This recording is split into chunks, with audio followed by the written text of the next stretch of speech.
and welcome to another episode of Fricks Games Behind the Scenes with Daniel Frixelius. And first of all, I want to say Happy New Year. First of all, I know a lot of you are most interested in terraforming Mars. It's always been like that. So, I just want to say we all await this big box, right? The big box. No, this is just a prototype, sorry. But we have seen the prototypes, we've seen the boxes and prototypes, we've seen the insert prototypes, we've even seen the tiles in plastic prototypes so far. So the last component is, or the last step of the process has been to verify small differences in color for the ground, for the tiles, or for the trees in the tiles, or for the buildings. So these small variations of color that makes a lot of difference when you place all the tiles on the board. And of course, this is a huge project and we have waited for it so long. I'm sure you have waited for it like 2 months or 3 months. So it's been a long time, but I promise you, it will come. It will come. And I'm waiting too. This is gonna be great. But while we are waiting for this, I'm working with the Angel game, Angel Fury. And today I want to talk to you about the Archangels and the archdemons. First off, we take the archdemons. So here we have the first one. And this is Apollyon, king of the abyss. He's mentioned in the Bible, and where he comes out from the underworld or the abyss. He comes out with a lot of smoke around him and a lot of small locusts, and they have a special appearance. And my brother has made this locust card where we have this image to show this. Asmodeus was really fun when we researched it and found this name Asmodeus, because Asmodee, you know, the big company, yeah, they're taking the name from an archdemon. So it's really cool to have this archdemon in the game. He's a master of the tactic Persuader. So the Persuader does not count as a tactic for him. And that's why I painted this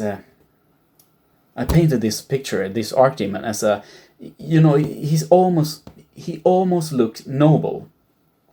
Almost as if you could be his friend. He's reaching out his arm to you. It's like he's a sympathetic being. I like him, you know, I like him. I can be a demon. I like him. Next one, Azazel, the perverter. Perverse, you know.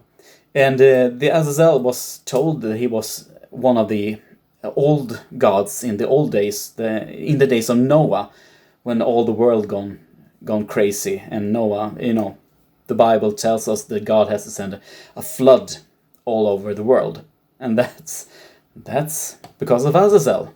Next up is Baal, the idol. In the Old Testament, Baal, you know, you had the Israelites weren't allowed to pray to other gods, but one of the gods that was very pronounced was Baal. And there is some fights against the prophets of Baal and the prophets of God, of course. And this is a real champion. He's really good at fighting. Next up, Beelzebub. And we had a lot of discussion if it's Beelzebul or Beelzebub. Because, you know, some variations, some translations differ. But Beelzebub seems to be the one that is most used. He's the lord of the flies. And some actually say that may be referring to that he's the prince of dung. You know, crap. Next up is Mammon. Of course, everyone knows Mammon. And Mammon is almost described as a demon of some kind. You know, Jesus said you cannot serve two masters. Either you will serve God or you will serve Mammon. He's referring to money. You cannot give your whole life to money. But we see it kind of like a demon force trying to make people greedy or bind people in their greed. So that's why he has these chains and binding to human souls, and they're bound to their greed in some way. And we imagine him as a kind of a tormentor. And lastly, we have Moloch, the child eater, and this is the most hideous of them.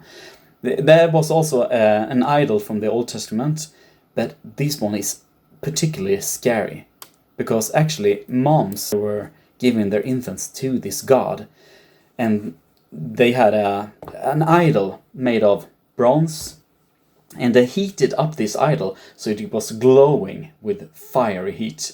And then they placed the little infant child on the hands of this idol, and the child was actually burned alive. So it's really scary stuff. Next up is the Archangels, and we have Kamael. Is the wrath of God. He's said to be holding the cup of wrath in the book of Revelations. So he's a fighter. Then we have Gabriel, the messenger, and this is the angel that came to Mary to warn her, or to tell her that she was pregnant and waited the Son of God. So Gabriel is a very important name in the Bible. And they have Jophiel, and this is odd. I've never heard about female angels. I mean, all the angels I've heard of before I made this game was male angels. They look like males, and the angels are not supposed to have babies. So why should they have hips? Why should they have breasts? And why should they have female attributes at all? So I imagine all of the angels were kind of male. Not really male, but kind of. But the tale about Jophiel is that this is the angel of beauty, and also portrayed as a female character. So that's interesting. So this is the only female character we have for either angels or demons in this game. And then we have the Michael, the big high commander.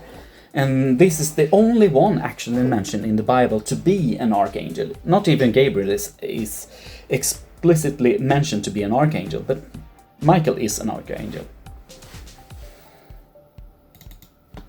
Then we have Raphael.